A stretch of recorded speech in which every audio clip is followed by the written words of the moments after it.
I am the oldest sibling in my family, and I have a younger sister named Kiki.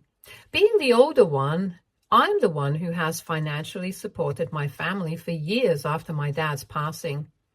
For context, 4 years ago, Dad passed away in a hit-and-run accident. When the ambulance finally arrived, it was already too late for him, and he was declared dead at the scene.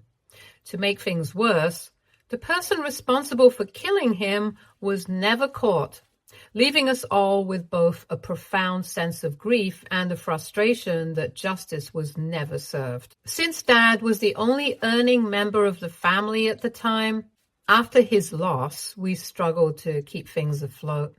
At the time of Dad's death, I was just on the cusp of graduating from college, so I quickly started looking for jobs. Thankfully, I was able to secure a stable job right after graduation.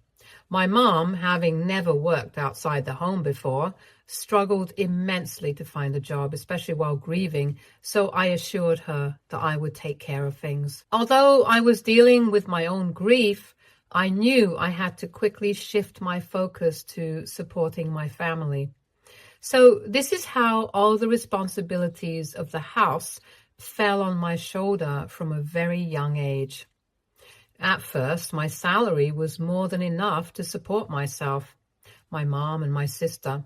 But as their expenses grew over time, I began to realize that covering household costs, supporting Kiki, and helping my mom would take more than just a regular 9-to-5 job. I've even worked overtime at my workplace, as well as taken up additional part-time jobs just to earn a bit more to ease our family's financial strain. There is not a single day that I have rested properly or taken a leave from work, as I cannot afford to do that. As a result, there have been days when I felt utterly exhausted, but the thought of my family depending on me keeps me going. It's been challenging, and at times I wonder how long I can keep up this pace. But knowing that I'm providing for my family in the absence of my father became both a motivation and a duty over time. However, my younger sister is my complete opposite and does nothing to contribute around the house. Kiki is a spiritual teacher, a career that, while meaningful in its own way, doesn't bring any substantial income or financial relief for our family. I want to make it clear that I respect her passion and her commitment to what she does, but the reality is that her work isn't enough to contribute to our financial needs. She doesn't have many clients, and the ones she does have pay her very little. I've tried to talk to her about it to change her career path, but she claims that being a spiritual teacher is her calling. Meanwhile, she continues to demand me for any money that she needs. This difference in perspectives and responsibilities has led to frequent arguments between us. I didn't mind helping out my sister when she was young, but now that she's older and an adult, I needed her to step up and at least use whatever money I was giving her for a better purpose.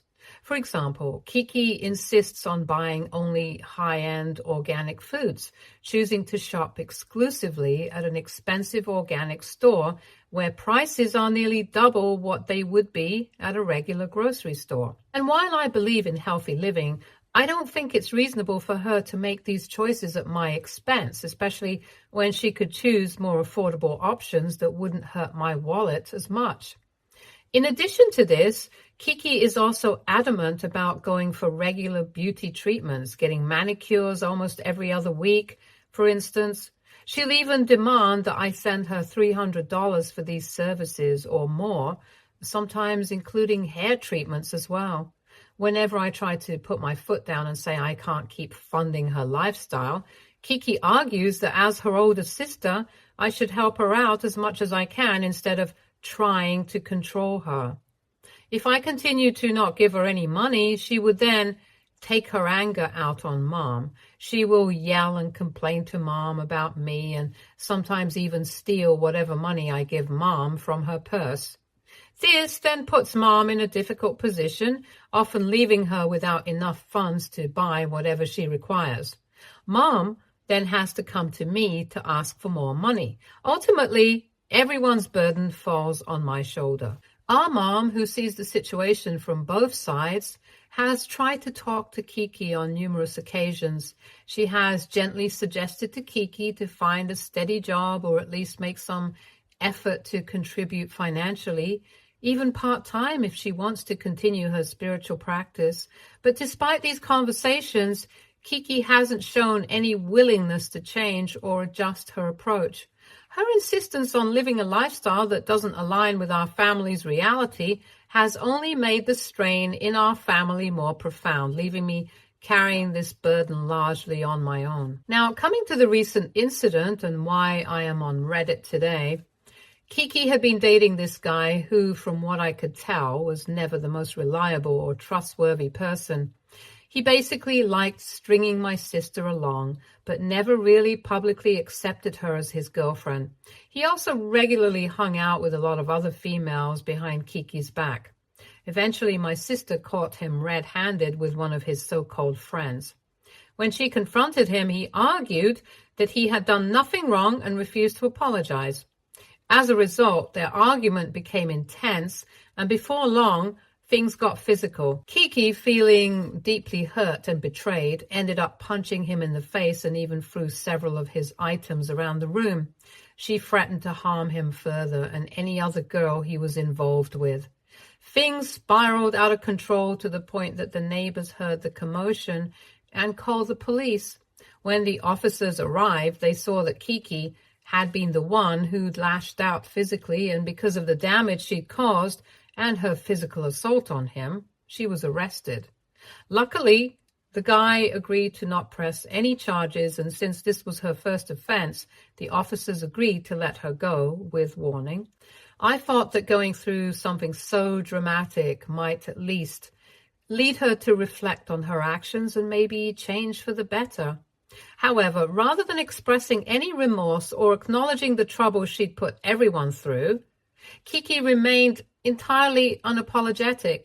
In fact, she was adamant that she'd done the right thing. She openly declared that she had no regrets about how she'd handled the situation, seeing her actions as justified under the circumstances. Ever since her breakup, Kiki has done little but sulk around the house, using the breakup as an excuse to avoid any sort of responsibility. Rather than stepping up or trying to move forward, she has slipped deeper into a reckless lifestyle. Most days she goes out with her friends to various pubs, coming back late at night completely drunk, and, more often than not, she brings strangers home with her. I've tried speaking with her, hoping that a conversation might help her see the harm she's doing to herself and the chaos she's bringing into our lives, but she simply doesn't listen, brushing off my concerns as if I'm the one overreacting. This week, my mom pulled me aside to talk about Kiki. My sister was out at the time, so Mom and I could talk freely about her. Mom started to tell me how she was starting to get genuinely concerned about Kiki, sharing that she'd recently discovered Kiki has been using drugs. This was a surprise, since I thought my sister only ever got drunk or smoked weed, because knowing that she had now started to use drugs was scary. It also made sense why my sister had been asking me for more and more money every week. Mom continued to express that Kiki's self-destructive behavior might spiral even further out of control, and felt that we needed to step up and intervene before things got any worse for her. I agreed and suggested that maybe it was time to get Kiki some professional help. Perhaps we could look into rehab, a counselor, or even therapy, someone who might be able to reach her in ways we clearly haven't been able to. After all, no amount of talking seems to be making any difference, and every attempt we've made to reach her so far has ended up in arguments or dismissive responses. However, my mom argued that she didn't want her daughter's care to be left up to the hands of strangers. She felt strongly that as her family, it was our responsibility to support Kiki in whatever way we could. She then surprised me by mentioning that after she found out about my sister's drug use, she had been researching on her own and had found just the perfect luxury wellness retreat where she thought she could take Kiki for a week. This retreat allowed each participant to bring a companion, and Mom felt it would give her an opportunity to spend quality time with Kiki in a therapeutic setting. I was taken aback by the idea, not just because it seemed unnecessary, but also because I couldn't fathom how we could afford it. With my income, after covering all our bills and family expenses, there's rarely any extra left over, and going to a luxury retreat was out of the question. We couldn't even splurge on a meal at a modest restaurant, so the thought of paying for a week at a high-end wellness retreat seemed wildly unrealistic. When I questioned how we could possibly fund this, Mom gently reminded me that she knew I'd been saving up to buy a used car for months. She then suggested that perhaps I could use that money instead to send her and Kiki to the retreat. I felt a mix of shock and frustration. I'd been diligently setting aside money for this car because it was essential for my daily routine. My commute currently stretches to nearly 3 hours each way. And having a car would drastically reduce that. Buying a car was something I needed to help manage my time better and reduce the exhaustion that comes with my long commute. Besides, this wasn't just about me. Having a car would benefit all of us, allowing us to cut down on the costs and inconveniences of public transport, Uber, and other options we rely on. I explained this to my mom, pointing out that this car was an investment in our future stability and would ultimately help our family as well. So I told her that I wasn't going to give up my hard-earned savings for my sister. But Mom was adamant, saying that Kiki needed this experience more than I needed the car, and that we couldn't stand by and do nothing for her. She expressed her deep fear of losing another loved one, especially after Dad's passing, and was convinced that a retreat could be transformative for Kiki. I pointed out to my mom that a more reasonable alternative would be to find a counselor or therapist locally, one who could work with Kiki regularly to address her emotional and mental health. That way, we wouldn't have to spend such a significant amount on a retreat where Kiki might end up simply relaxing rather than tackling the issues she needs to address. I assured Mom that I would research options and find a reputable counselor for Kiki by the end of the week. I suggested to Mom that all she needed to do was have a heart-to-heart conversation with Kiki and just encourage my sister to give counseling a try, as Kiki often disregards my suggestions. My mom didn't argue much with me after that, so I thought she had finally come around to see my point of view. So you can imagine my utter shock and anger when I came home last night, exhausted from work, only to find the house eerily empty.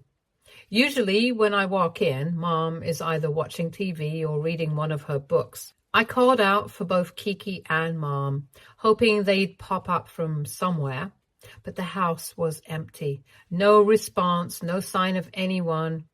I thought maybe they were out buying groceries or something.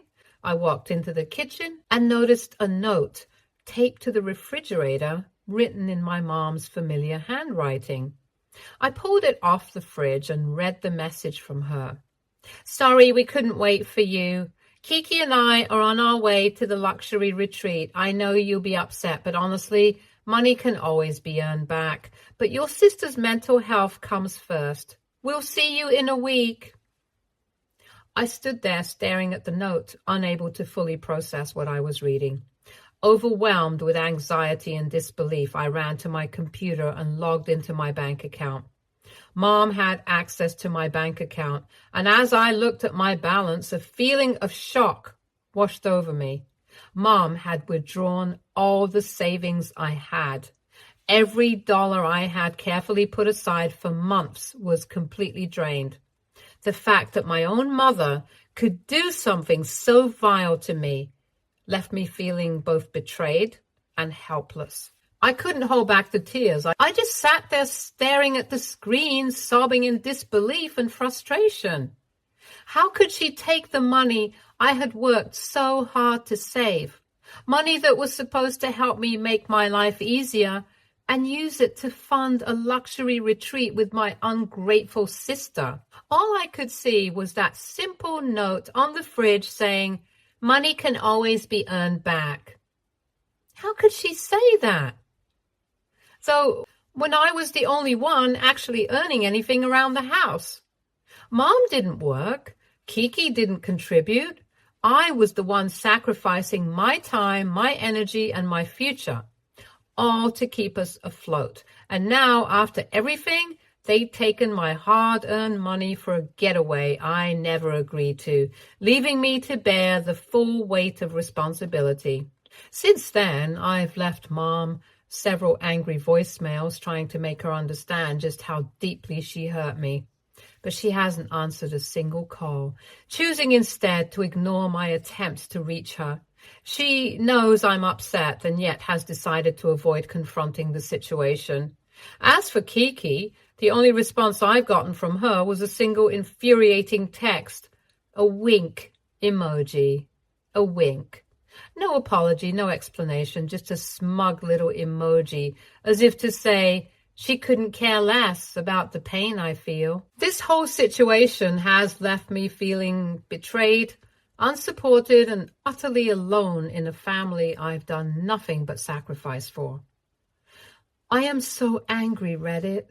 AITA for being pissed at my mom and sister for doing this to me? Am I overreacting?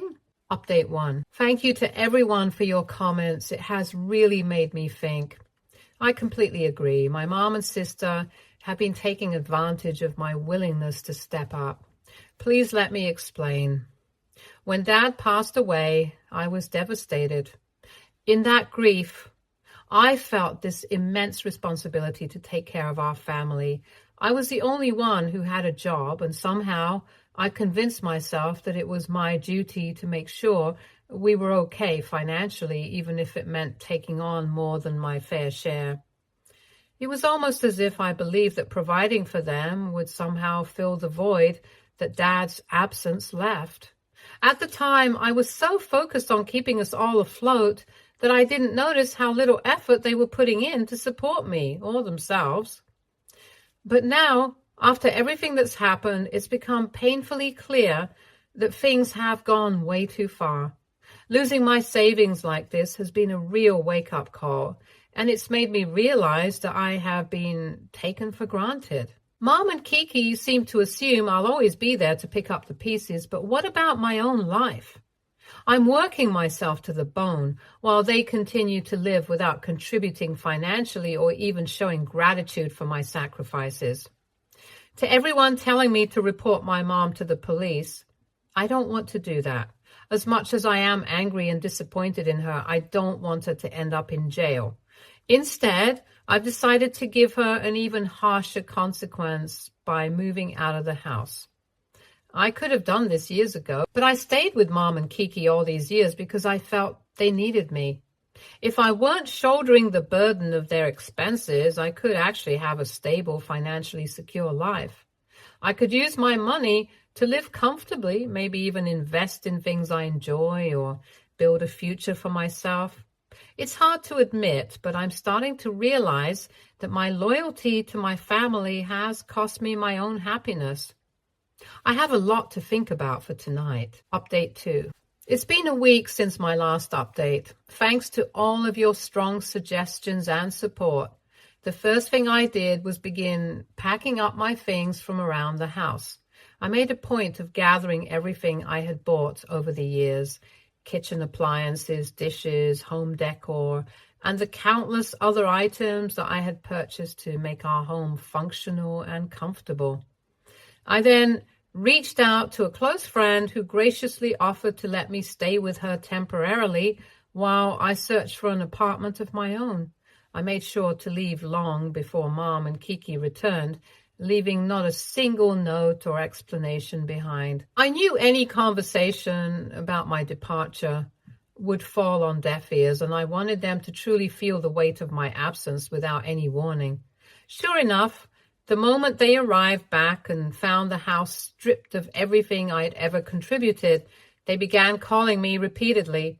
My phone was soon flooded with voicemails from Mom, asking where I was and what had happened to all the things in the house. The irony was almost laughable. Only now, when they were faced with an empty house and no one to rely on, did they start reaching out in desperation. Now, they were the ones left without answers. After letting them stew for a few hours, I called Mom back. When she picked up, she told me that she had me on speakerphone and Kiki was next to her. Both of them wanted to know why I had disappeared. Mom told me she knew I was upset about her taking my money and tried to justify it by saying that Kiki was feeling much better after her mini vacation. She insisted that I shouldn't still be upset about it. I just kept my composure and informed Mom that I had moved out for good and now they were on their own. Immediately, Mom and Kiki demanded to know why I had done something like that. Mom started to say that I should have talked with her before leaving the house like that. I reminded her that she and Kiki had gone behind my back, taken every cent of my savings without so much as a heads up, and spent it on themselves without even waiting for the chance to talk it over with me. They had ignored my calls all week, avoiding any attempt at accountability until now, when they returned to find themselves without any financial support. I told them that I was done supporting them. They had made their choices and now they could handle the consequences. If they truly wanted to be on their own, they were welcome to it. I wasn't coming back. That was when Mom began pleading, saying that I couldn't just leave them like this and that she was now willing to sit down and talk things over with me. But Kiki, still in the background, was shouting louder than ever, demanding to know why I was punishing them by starving them and leaving them behind when all they had done was just take a well-deserved break. She even accused me of being selfish.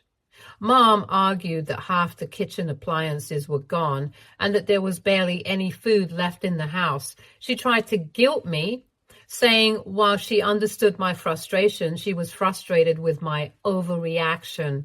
She said that I was throwing a tantrum for no reason and urged me to calm down and come back home. But for the first time, I felt no pull of guilt, no desire to smooth things over or run back to fix everything. Instead, I knew I was done, and that realization felt freeing. This was no tantrum. It was me finally standing up for myself, setting boundaries that had been overlooked for far too long.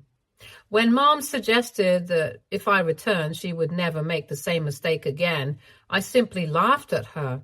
I told her flat out that I couldn't care less if she ever did something like this again. I had already taken steps to protect myself. I had removed her access to my bank account. I also wasn't going to send them any more money or bail them out. They were on their own now.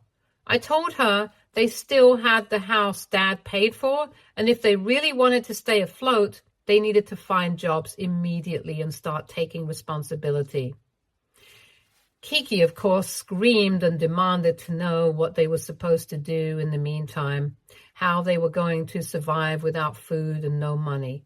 Mom, angry and desperate, started yelling at me too, calling me selfish and stubborn-headed. But I wasn't fazed. I'd heard all the guilt trips before. I simply ignored their screaming and ended the call, blocking both of them from contacting me again. I can't lie. It felt incredibly satisfying. After all those years of putting myself second and giving everything for them, I was finally standing up for myself. I know this will be a tough lesson for them, but they need to understand the consequences of exploiting me and taking advantage of my hard work. Since that conversation, there's been no contact from my family, mainly because I have blocked them from my contacts and social media also. For the first time in a long time, I'm living my life on my own terms, and it feels like a weight has been lifted. Update 3. For everyone who's worried about my mom or sister showing up at my job, don't worry. I've already informed my boss about the situation, and a few of my colleagues are aware of how crazy and irrational both my mom and sister are. It's safe to say that everyone has been very sympathetic and supportive about what I've been through. If Kiki does show up at my workplace to harass me, well, it would only give me a reason to file a police complaint against her. That definitely wouldn't be good for her record, so I sincerely hope for her sake that she doesn't cross that line. As for how my mom and Kiki are going to survive with no food or money, honestly, I don't know. And at this point, I really don't care. Perhaps there's still a bit of the money they took from me left after all their spending on the retreat, or maybe they'll find a way to make do. They're adults.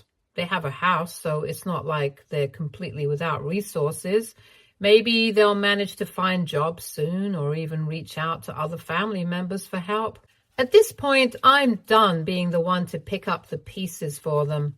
I've spent years looking after them, sacrificing my own well-being. This is their turn to figure things out on their own. I've made my choice and I'm moving forward with my life. Update 4. Wow, it's been 6 months since my last update. I continue to receive DMs from people asking how I'm doing, so I'm finally here on Reddit to give an update. My life has been going great lately. I finally moved into my own place after saving money for months while living with my friend. It's not a big space, but it's mine, and that's all that matters right now. Now that I have a space of my own, I have started to save for a car, just like I had always dreamt about. As for any updates regarding my mom and Kiki, they did try to reach out to me a few months ago. They showed up at my office one late evening.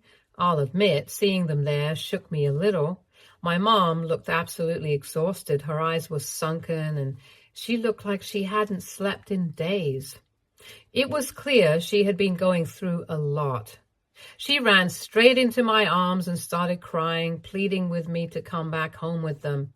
I wanted to feel sympathy for her, but I stayed firm. I told her no, and I couldn't go back to that environment. Hearing this, my mom continued to cry like she couldn't even fathom what I was saying. Kiki, of course, immediately started blaming me for abandoning them and told me how difficult their life has been, as if all of this was somehow my fault. She insisted that I needed to stop playing around and come back home, since they had already learned their lesson. Kiki even claimed she was now ready to find a job and earn proper money, just like I had wanted her to. Mom then tried to pull the emotional card, saying Dad would be disappointed in me for abandoning them and that he would have wanted us to stick together. I replied calmly but firmly that I believed Dad would actually be proud of me for cutting my losses and walking away. I wasn't going to let them drag me down anymore. I told them how much better my life had become without them, without constantly being asked for money or to rescue them from their own choices. I continued to tell them it was wrong for them to just show up outside my office like this, without any respect for my boundaries. I had explicitly cut them off, so this was not okay. They couldn't force me to go back home with them when I didn't want to. I warned them that if they did something like this again, I would call the cops. I wasn't going to let them manipulate me back into a situation where I was being taken for granted. In the end, she and Mom left begrudgingly, but even while going, Kiki begged me to give her a few $100s for the last time, but I refused. That was the last time I saw them in person. After that encounter, there's been no further contact from them. And since then, I've heard through a few friends from my old neighborhood that Kiki still hasn't found a proper job, while Mom is the one working at a local diner and bringing in all the money. It breaks my heart, honestly, that my sister is so cruel to make our poor mother work for her. Also, Kiki has made her current boyfriend move in with them. Apparently, this guy does have a job and isn't exactly like a freeloader, so I guess he's helping out with things. If he's providing support, at least they have some stability now. Anyway, this will be my final update about my family. I've put in a lot of effort to heal and move forward after leaving home, so I'm going to choose to not discuss about them any further. Stay tuned for more stories from Argo Relationships.